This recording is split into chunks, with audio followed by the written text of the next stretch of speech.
The Zephyrian Empire had conquered 47 star systems with the efficiency of a cosmic steamroller, leaving behind a trail of subjugated worlds and very reasonable tax policies.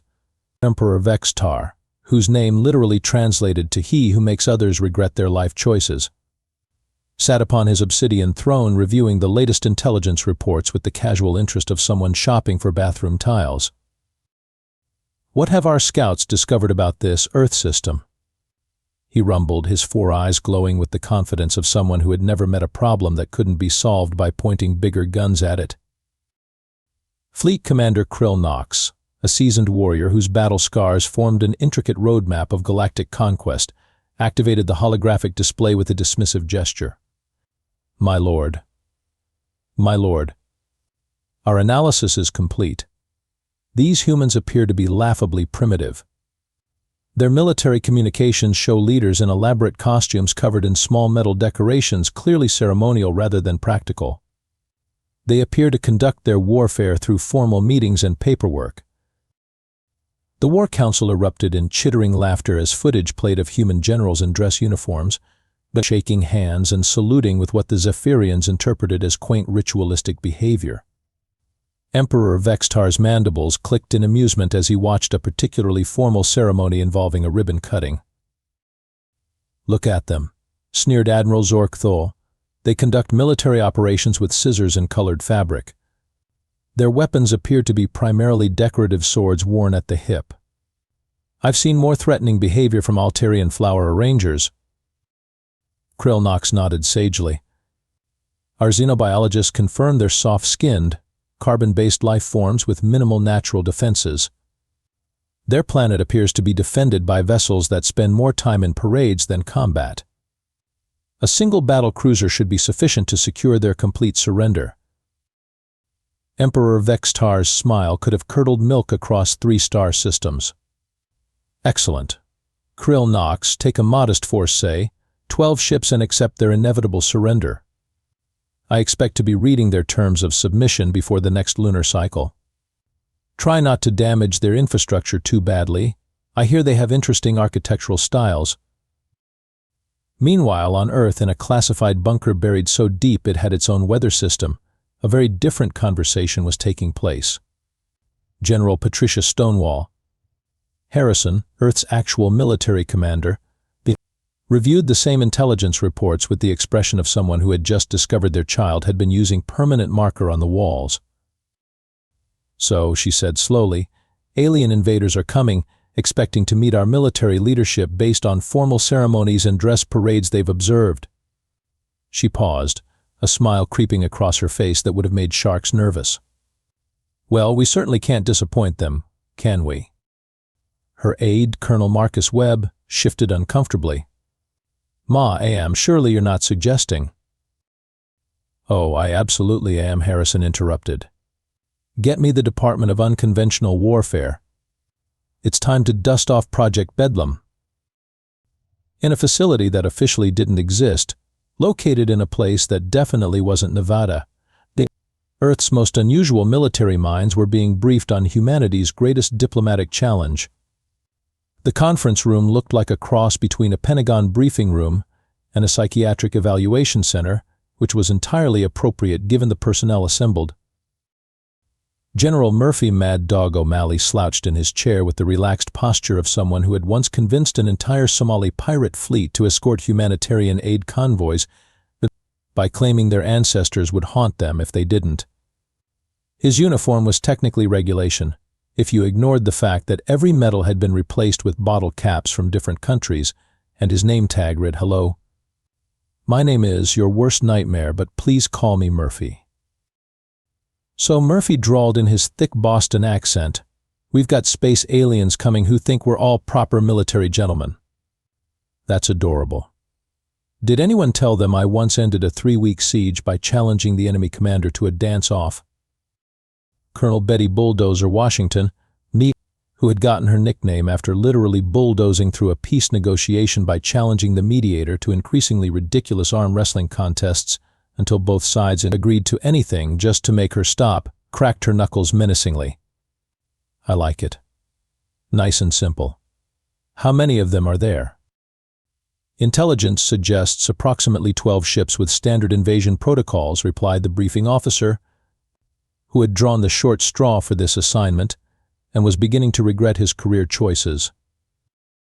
Captain Rex the Grin Thompson looked up from the origami crane he was folding out of classified documents, his smile so unsettling that the briefing officer had to look away. Rex's psychological profile had been classified above top secret after 3 different psychiatrists had requested transfers to active combat zones rather than continue evaluating him. 12 ships? That's perfect. I can work with 12 ships.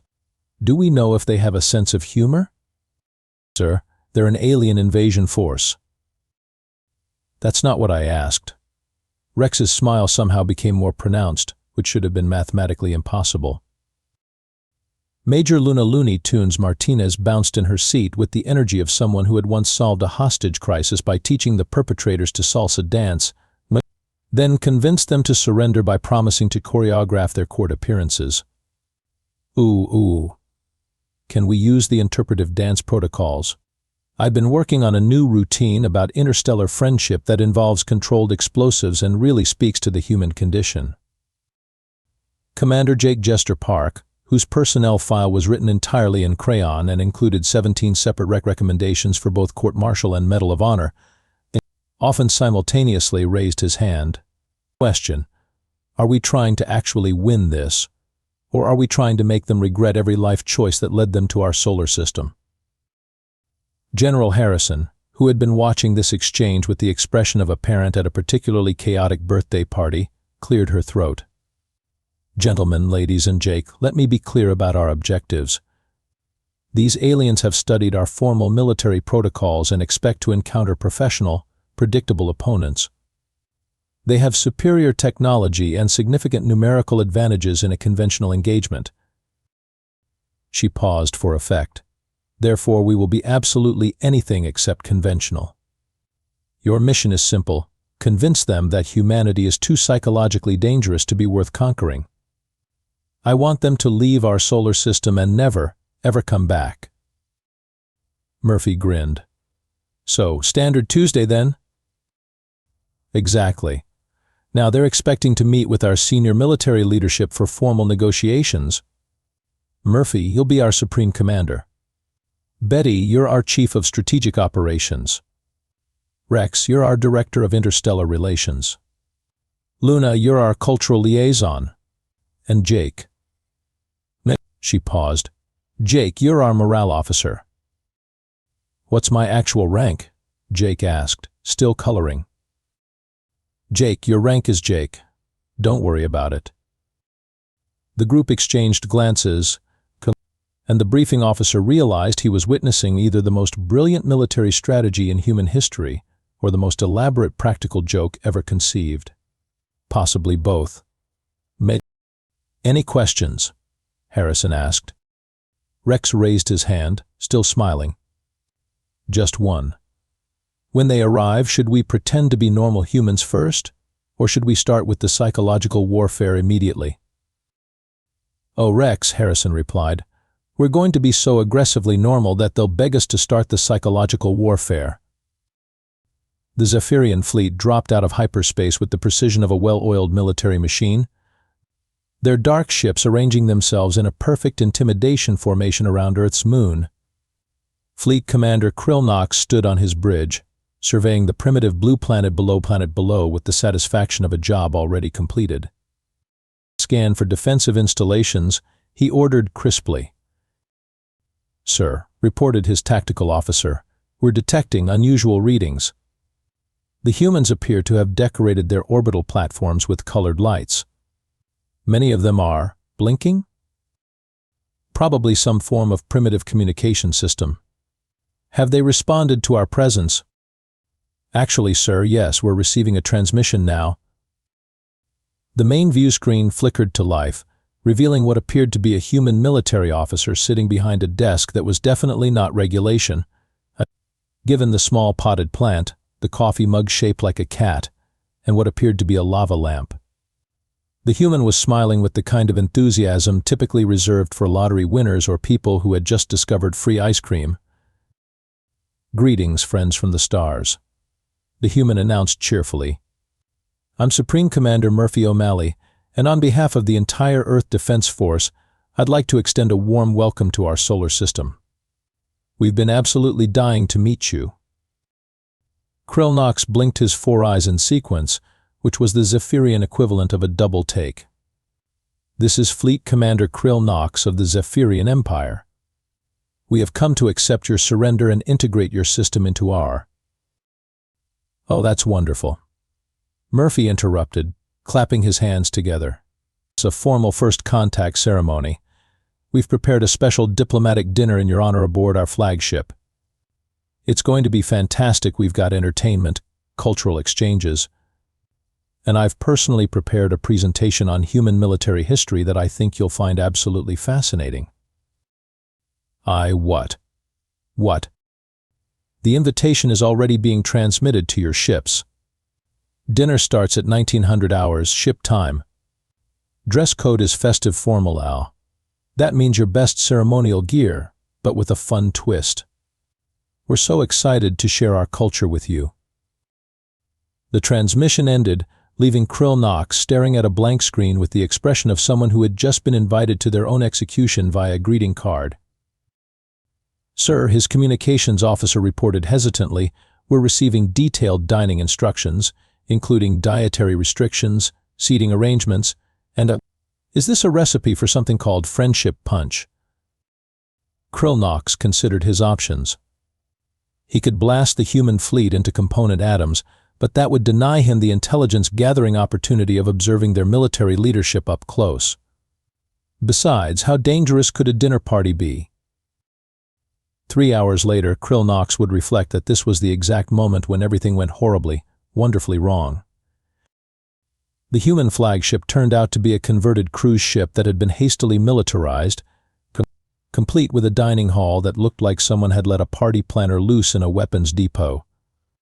The tables were set with fine china that featured cheerful cartoon characters.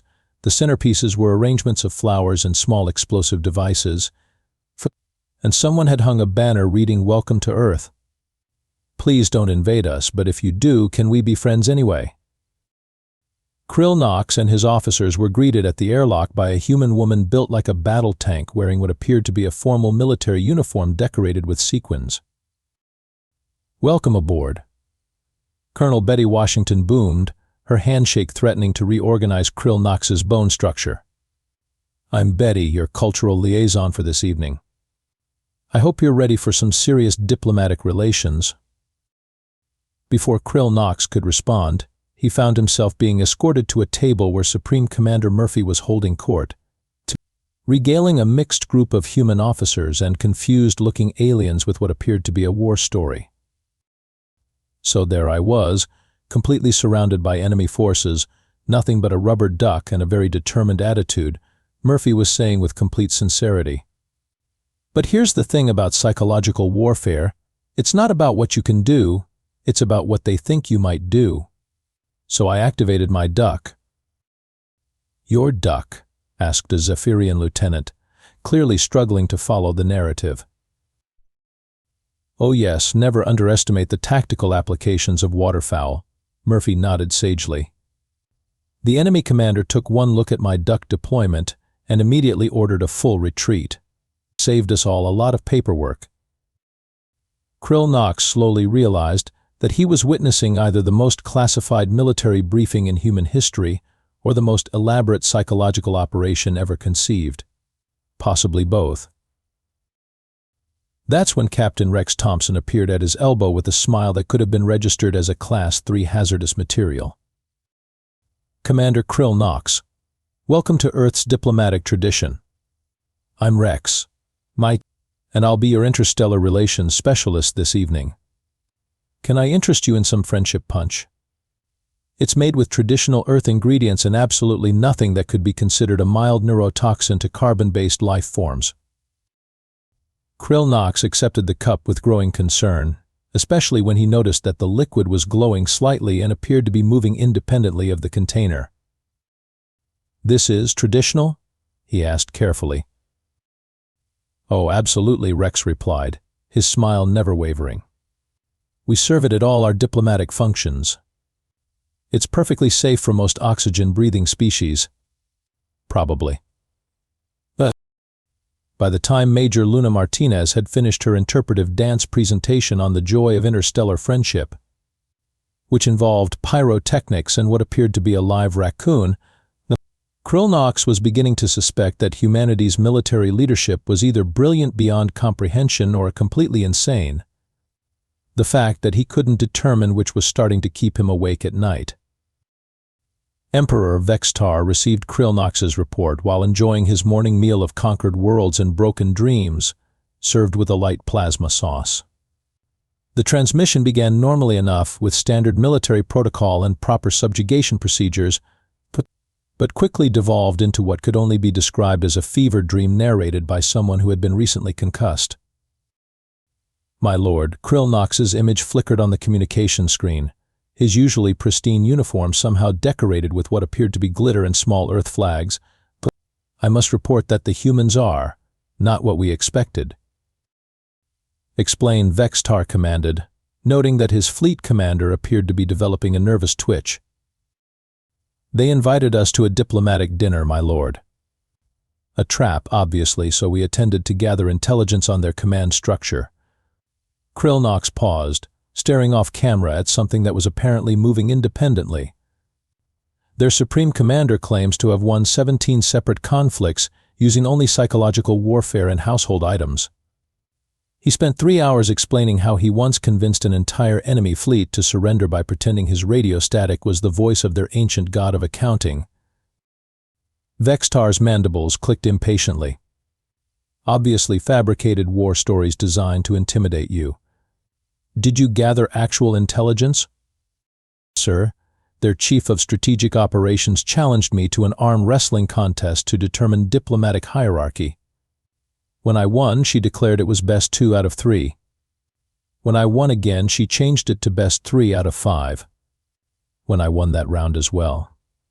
She announced we were now playing reverse arm wrestling where losing meant winning, and somehow I ended up agreeing to a cultural exchange program. The Emperor's 4 eyes began to glow with irritation. Krillnox, these are obvious stalling tactics. Simply proceed with standard invasion protocols.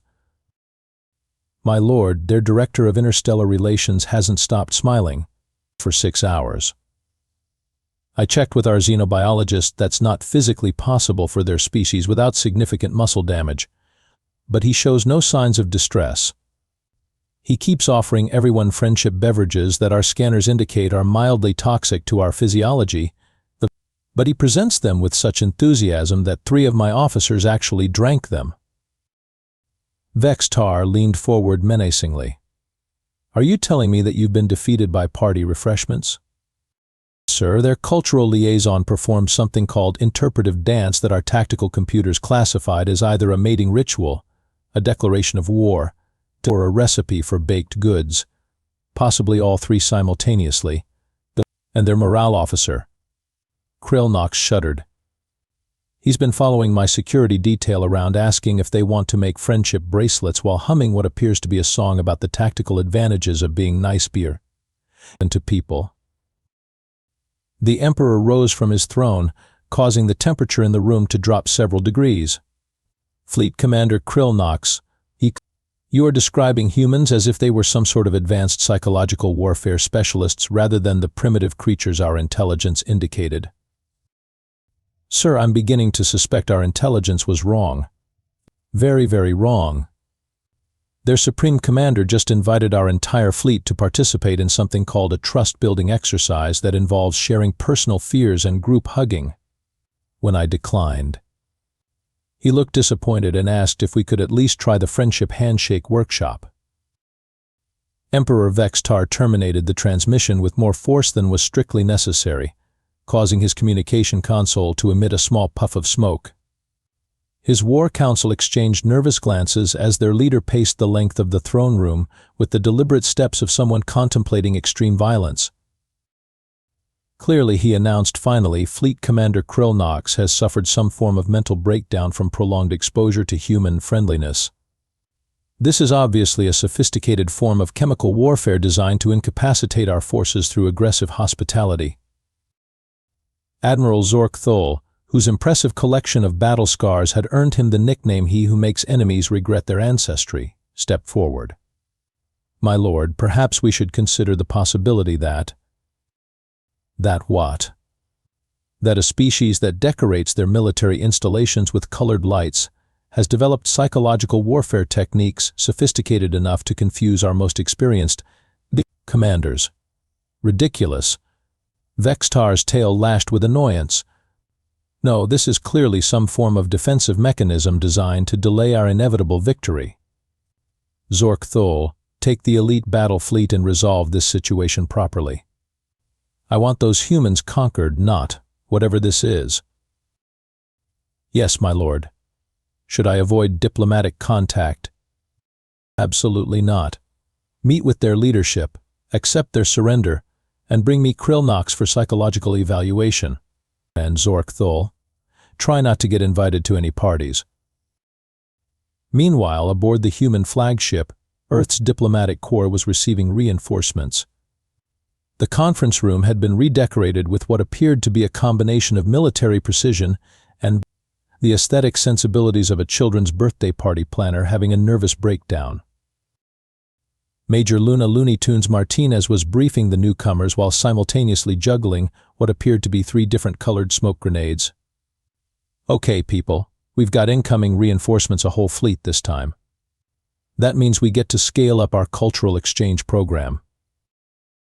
Commander Jake Jester Park looked up from where he was teaching a group of Zephyrian officers to make friendship bracelets. "How many ships?" "Intelligence suggests approximately 200 vessels with full battle configurations," replied their liaison officer, who had developed a permanent twitch since being assigned to this operation. "Excellent." Jake clapped his hands together, causing several of the aliens to flinch.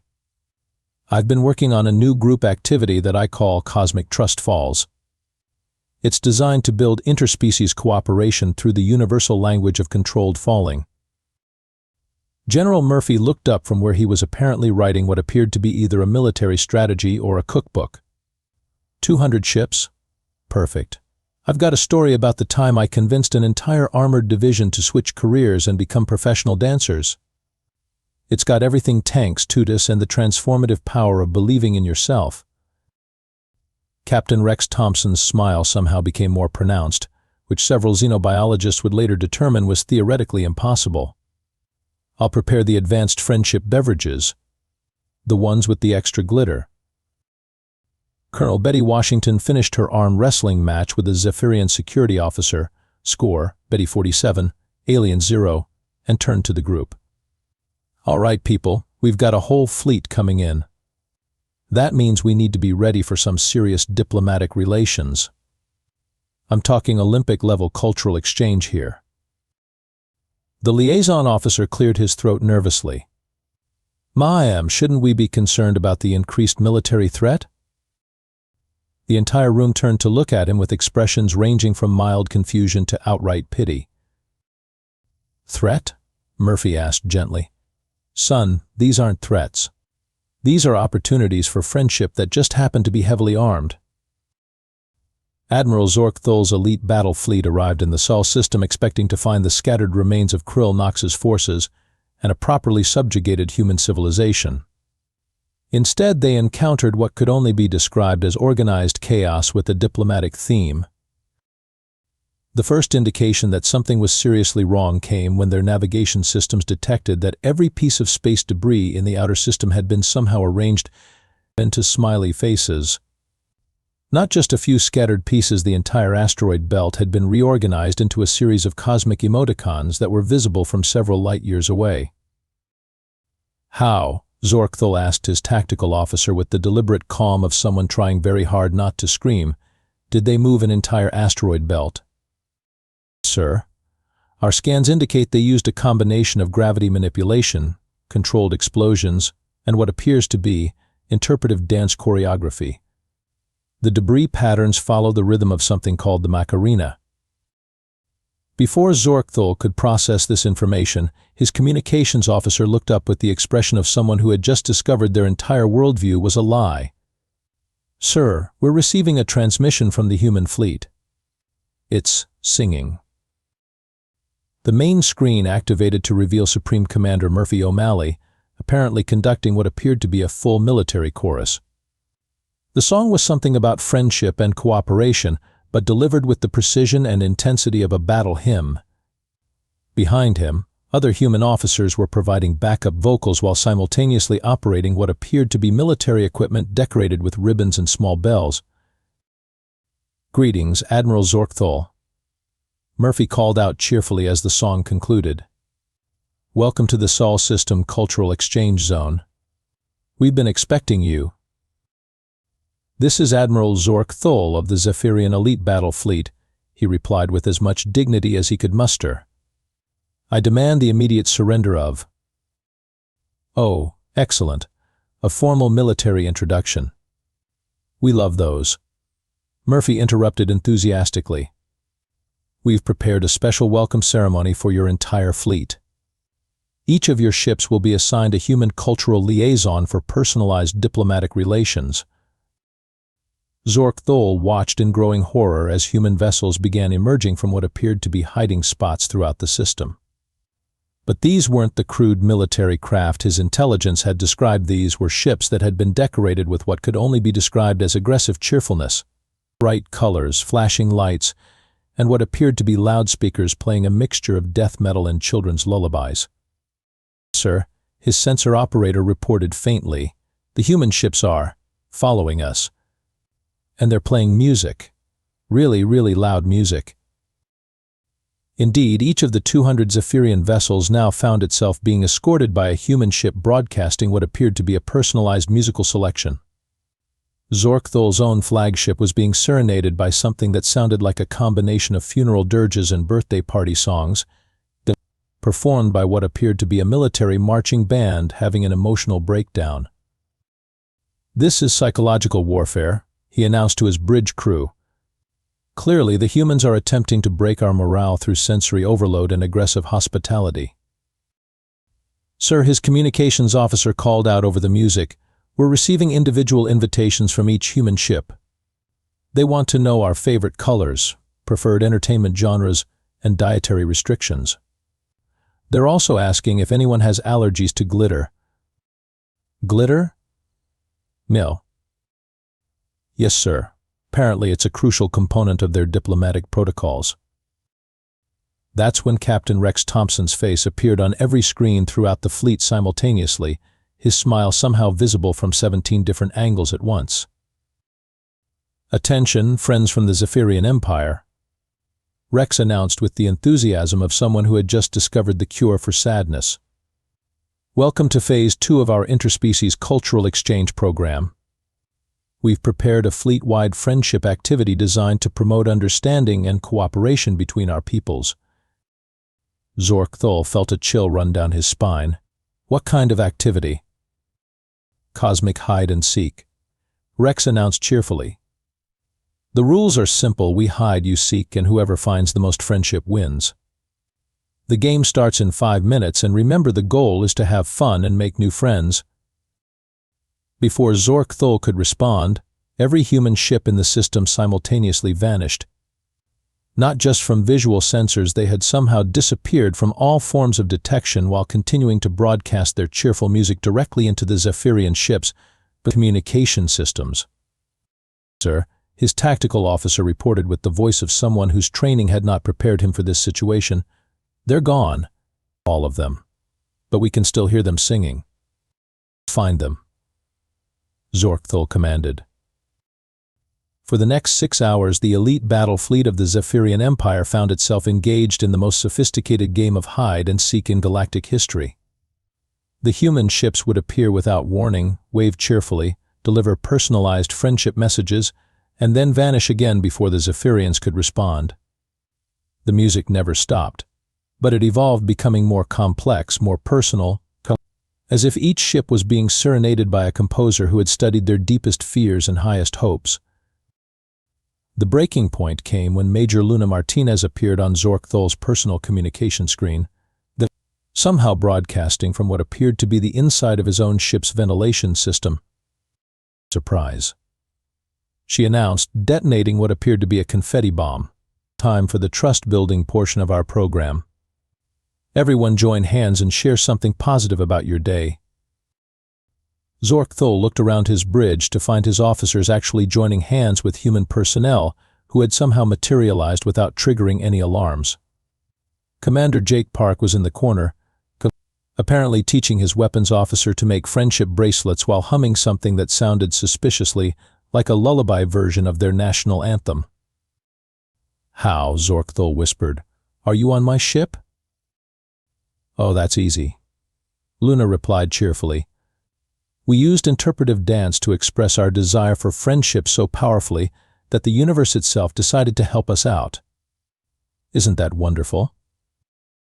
That's when Admiral Zork-Thul realized that humanity hadn't just weaponized friendship, they had somehow convinced reality itself to participate in their diplomatic initiatives. Emperor Vex-Tar was enjoying his evening meal of conquered civilizations and broken treaties when his communications console erupted in what could only be described as a cacophony of joy. The transmission from Admiral Zork-Thul began with what appeared to be singing, which was concerning enough, but gradually devolved into what sounded like a therapy session conducted by someone who had been recently concussed by an explosion of pure happiness. My lord, Zork-Thul's image flickered on the screen, his usually pristine uniform now decorated with what appeared to be friendship bracelets, glitter, and a party hat that read Galactic Friendship Ambassador. "I must report that the human situation has evolved." "Explain," Vex-Tar commanded, trying to ignore the fact that his most feared admiral appeared to be fighting back tears of either joy or existential terror. "Sir, they've weaponized joy. Not as a metaphor, literally. They have somehow convinced the fundamental forces of the universe to participate in their diplomatic initiatives. My ships are being followed by asteroids arranged in heart shapes. My officers are learning to make crafts, and they're supreme. Commander has invited our entire fleet to participate in something called a group hug for interstellar peace." In the background, Emperor Vex-Tar could hear what sounded like a combination of military marching songs and children's lullabies, performed by what appeared to be his own elite battle fleet. There was also giggling from his most elite warriors. Giggling. "Are you telling me," Vex-Tar said slowly, "that 200 of my finest warships have been defeated by arts and crafts?" "Sir, I don't think defeated is the right word. I think we've been befriended. Aggressively befriended. My tactical officer has learned to juggle, my weapons specialist is apparently now an expert in something called friendship poetry, and my security chief has been teaching the humans traditional Zephyrian folk songs." The Emperor's 4 eyes began to glow with the kind of rage typically reserved for planets that had failed to pay their subjugation taxes on time. "Admiral Zork-Thul, I am ordering you to immediately cease all cultural exchange activities and proceed with standard conquest protocols." "My lord, I tried that. The humans interpreted it as an invitation to advance diplomatic relations and promoted me to honorary ambassador of intergalactic friendship. They presented me with this hat." Zork-Thul gestured to his party hat with the expression of someone who had witnessed the heat death of the universe and found it mildly disappointing. "Sir, I don't think these are actually humans. I think they might be some form of cosmic entity that has learned to weaponize emotional well-being."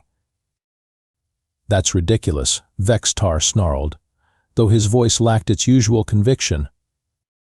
"Sir, in Noer, their cultural liaison performed an interpretive dance that somehow convinced 3 of my battle cruisers to redecorate their interiors with what she called friendship colors. My ships are now pink, sir, bright pink, and they're playing music that our xenobiologists have classified as aggressively therapeutic." Emperor Vex-Tar stared at the transmission for a long moment, watching his most feared admiral describe what appeared to be either the most sophisticated psychological warfare campaign in galactic history or the universe's most elaborate practical joke. In the background, he could hear what sounded like his own officers singing something about the power of friendship and cooperation. That's when Supreme Commander Murphy O'Malley appeared on the screen next to Zork-Thul, wearing what appeared to be a military uniform decorated with every conceivable symbol of friendship, peace, and interstellar cooperation known to 17 different species. Emperor Vextar. Murphy announced with the enthusiasm of someone who had just discovered free ice cream. We've been hoping to meet you. Your Admiral Zork has been telling us so much about your empire's cultural traditions. We'd love to invite you to our Galactic Friendship Summit. Our what now? Vextar asked faintly. Oh, it's going to be wonderful. We've prepared presentations on conflict resolution through cooperative activities, workshops on the therapeutic benefits of arts and crafts, and a special ceremony where everyone gets to share their feelings about interstellar relations. Your officers have been so helpful in planning the activities. In the background, Vextar could see his elite battle fleet officers apparently engaged in what appeared to be a combination of group therapy and summer camp activities, all while wearing party hats and friendship bracelets. That's when Captain Rex Thompson appeared with his trademark smile, somehow broadcasting from what appeared to be the Emperor's own throne room. Surprise. Rex announced cheerfully, "We've been waiting to meet you. Would you like to participate in our trust-building exercise?" Emperor Vextar, conqueror of 47 star systems, destroyer of civilizations, and whose name was feared across 3 spiral arms of the galaxy, looked at his suddenly redecorated throne room, which now featured streamers, party balloons, and what appeared to be a banner reading "Welcome to the Friendship Zone," then at his officers who were apparently learning to make paper airplanes, then at the smiling human who had somehow materialized in his most secure facility. He made the only rational decision possible. "All ships," he announced over the fleet-wide communication system, "this is Emperor Vextar. I am hereby declaring the Sol system a diplomatic exclusion zone. All Zephyrian forces are to immediately withdraw to the outer galactic rim and avoid all contact with humanity until further notice." "But sir," Admiral Zork protested, "they're planning a farewell party. Withdraw immediately." Vextar commanded, then added more quietly, "for the mental health of the fleet." The transmission ended, leaving Emperor Vextar alone in his redecorated throne room with Rex Thompson, who was still smiling. "So," Rex said cheerfully, "would you like to learn to make friendship bracelets? I've got extra materials." 6 months later, the official report filed with the Galactic Council of Military Affairs would describe the Earth incident as a strategic withdrawal due to unforeseen diplomatic complications. The unofficial report, which was immediately classified and buried in the deepest archives of the Empire, was titled "Why We Don't Talk About the Sol System," a cautionary tale about weaponized friendship. In the final classified addendum, Emperor Vextar had written in his own hand, "Note to future conquest planning, that avoid all species that decorate their military installations with colored lights, respond to invasion threats with dinner invitations, or show signs of advanced friendship-based warfare capabilities. Also, never, under any circumstances, accept their beverages. They glow in the dark for reasons that violate several laws of physics." Meanwhile, on Earth, General Patricia Stonewall Harrison was presenting medals to her unconventional warfare specialists in a ceremony that was being broadcast across 17 different news networks and 3 alien communication channels for services to interstellar relations. She announced as she pinned a medal shaped like a smiley face to General Murphy O'Malley's uniform. "And for successfully demonstrating that humanity's greatest weapon isn't our technology or our military might, it's our ability to be so aggressively friendly that conquest becomes psychologically impossible." "So what's next?" Murphy asked cheerfully. "I hear the Andromedan Republic has been making some aggressive trade negotiations with the Centauri Alliance." "Well," Harrison replied with a smile that would have made sharks nervous, "I suppose someone should go explain to them the benefits of cooperative interstellar relations." As the human diplomatic corps began planning their next cultural exchange mission, their smiles were visible from orbit, a fact that would later be confirmed by no fewer than 3 independent astronomical surveys and one very concerned Martian colony that immediately requested additional defensive screening.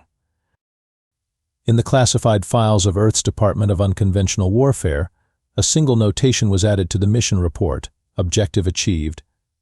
Humanity officially too weird to conquer. Recommend expanding program to neighboring star systems. The final entry in the file, written in General Harrison's own handwriting, simply read, "Sometimes the best defense is making your enemies question their life choices." Mission accomplished. And somewhere in the outer rim of the galaxy, Emperor Vex-Tar was learning to make friendship bracelets while wondering how, exactly, his throne room had become permanently decorated with glitter that seemed to reproduce itself whenever he wasn't looking. The Zephyrian Empire's official policy toward Earth now consisted of a single sentence: "We don't go there anymore." The stars themselves seemed to sparkle a little brighter that day, though whether from cosmic radiation or residual glitter from humanity's diplomatic initiatives remained a matter of scientific debate.